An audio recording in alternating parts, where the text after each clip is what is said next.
د محرم د میاشتې روژه نیوه. محرم میاشت ما ویلې ده د عاشورا نه.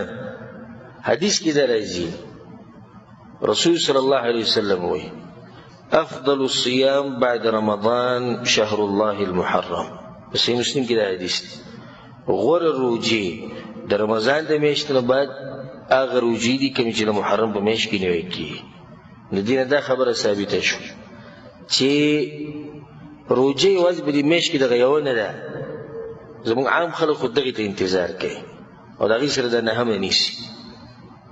نو نهمه لسمه بس وي دغه دوه روژې دي. نه، په دې میاشت کې عام ورځو کې هم روژې نیسي بغیر د عاشورا او تاسوعا نه.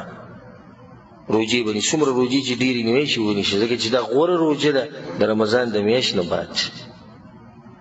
بیا که د حدیث کې تاسو خیال کړی رسول صلی الله علیه وسلم ویلي شهر الله المحرم، د الله میاشت محرم. اضافت د دې میاشت چاته کړی دی؟ الله سبحانه وتعالی ته دلیل دی چې دا میاشت ډېره عزتمنه میاشت ده، ځکه چې دې نسبت الله ته وکړو. میاشت خو ټولې د الله میاشت دی، خو د دې نسبت یې وکړو شهر الله. لکه موږ چې وایو بیت الله د الله کور، ناقة الله هغه اوښه د الله اوښه. د الله اوښه ورته به دې وایي چې دا یو خاص اوښه وه کوم چې الله د صالح علیه السلام قوم له ورکړې وه. د هغې یو خاص عزت دی چې هغې ته ناقة الله وایي. قرآن کې ویلی شوي چې ناقة الله وسقیاه، داشان کعبة الله بیت الله، نو دې ته وایي شهر الله د الله میاشت. دلیل دی په دې باندې چې دا میاشت عزتمنه میاشت. په صحیحانو کې دا حدیث ته په نورو کتابونو کې مشته عبدالله بن عباس رضی الله عنهما وایي چې قدم النبي صلی الله علیه وسلم المدینه، رسول صلی الله مدینې ته راغی کله چې هجرت وکړو. فرأى اليهود تصوم يوم عاشورا، نو ویل چې یهودو به دا روژه نیوه. فقال ما هذا، رسول صلی الله علیه وسلم وی هذا یوم صالح، دا ډېره نیکه ورځ ده، ډېره پاکه ورځ ده. هذا يوم نجى الله بني اسرائيل من عدوهم، په دې ورځ باندې الله سبحانه وتعالی بني اسرائیل موسی علیه السلام د خپل دشمن نه بچ کړو. فصامه موسی شکرا لله، نو موسی علیه السلام دا روژه نیولې وه د دې لپاره چې الله سبحانه وتعالی شکر ادا کړي. جاهلیت په وخت کې هم د دې ورځې تعظیم کېدو.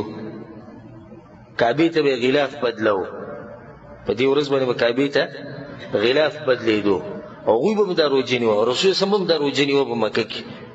دا روژه به رسول په مکه کې نیوه او د مکې مشرکینو هم دا روژه نیوه.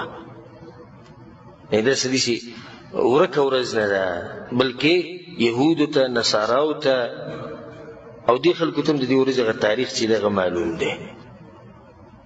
رسول الله صلی الله علیه وسلم ورته وایي فنحن احق بموسی منکم، نو بیا خو موږ ډېر حقدار یو. موسی علیه السلام ته خو موږ تاسو نه زیات نږدې یو او د موسی علیه السلام حق په موږ باندې بیا ډېر زیات دی. په تاسو یې دومره حق نه څومره چې په موږ دی. ولې ځکه چې اصلي تابعدار د موسی علیه السلام هغه موږ یو. موسی علیه السلام چې کومې خبرې کړي په هغې باندې زموږ ایمان دی او په هغې باندې زموږ عمل دی.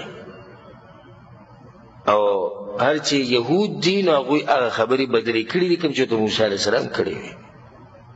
ونحن نصومه تعظیما له فصامه وامر بصیامه. رسول صلی الله علیه وسلم موږ یې ونیسو. نو رسول صلی الله علیه وسلم به دا روژه نیوه او بیا مسلمانانو ته وایي تاسو به دا روژه نیسئ. نو بیا دا فایده د ساتي ما بیان کړې د روژې په مسایلو کې، رمضان د میاشتې مسایل چې ما بیانول چې دا روژه چې ده په یو څو مراحلو تېره شوې ده. اولنۍ مرحله د عاشورا دا روژه په اوله کې فرض وه. رسول صلی الله علیه وسلم چې امر وکړو مسلمانانو ته چې دا روژه به نیسي نو دا فرض وه. تر دې چې صحابه کرامو په ماشومانانو باندې هم دا روژې نیوه. بیا چې کله د رمضان د میاشتې د روژې فرض شوې نو دا روژه مستحب پاتې شوه. یعنې دې نیوه غوره دي، که څوک یې ونه نیسي نو ګناهګارېږي نه، خو د یو غټ خیر نه محرومه شو چې انشاءالله د هغې تفصیل مخې ته را روان دی. د هجرت چې رسول صلی الله علیه وسلم وکړو نو په دغه وخت کې دا روژه څه وه؟ فرض وه، واجب وه، لازم به نیسي هر مسلمان. بیا د هغې نه بعد هغه فرضیت منسوخ شو، مستحب پاتې شوه. څوک یې ونیسي او له به الله غټ اجر ورکړي چې انشاءالله هغه په روانو خبرو کې بیان.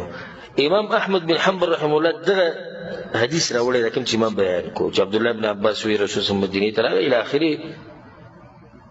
امام احمد بن حنبل چې کوم روایت راوړی دی باقي کو سره دا الفاظ دي وهو اليوم الذي استوت فيه السفينة على الجودي فصامه نوح شكرا او دا غورز ده چې نوح عليه السلام کشتۍ په جودي غر باندې ولاړه نوح عليه السلام دا روزنی ولو الله سبحانه وتعالى شکر یې ادا کړ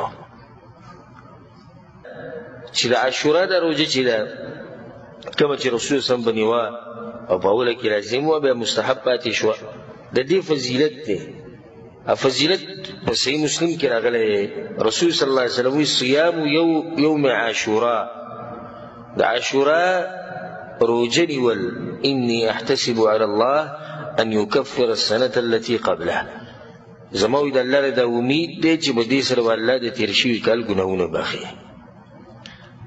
40 غنټې ورځ ده او پاغي کې د ورځ او شپه 40 غنټې شو په دې کې بیا ورځ جدا تقریبا 12 غنټې وایي په 12 غنټو کې الله سبحانه تعالی ته د یو کال ګناهونه بخښي څومره اجر دی او هغه انسان به څومره محروم انسان او څومره بدبخت انسان دی چې د 12 غنټو کې هغه په الله باندې د یو کال ګناهونه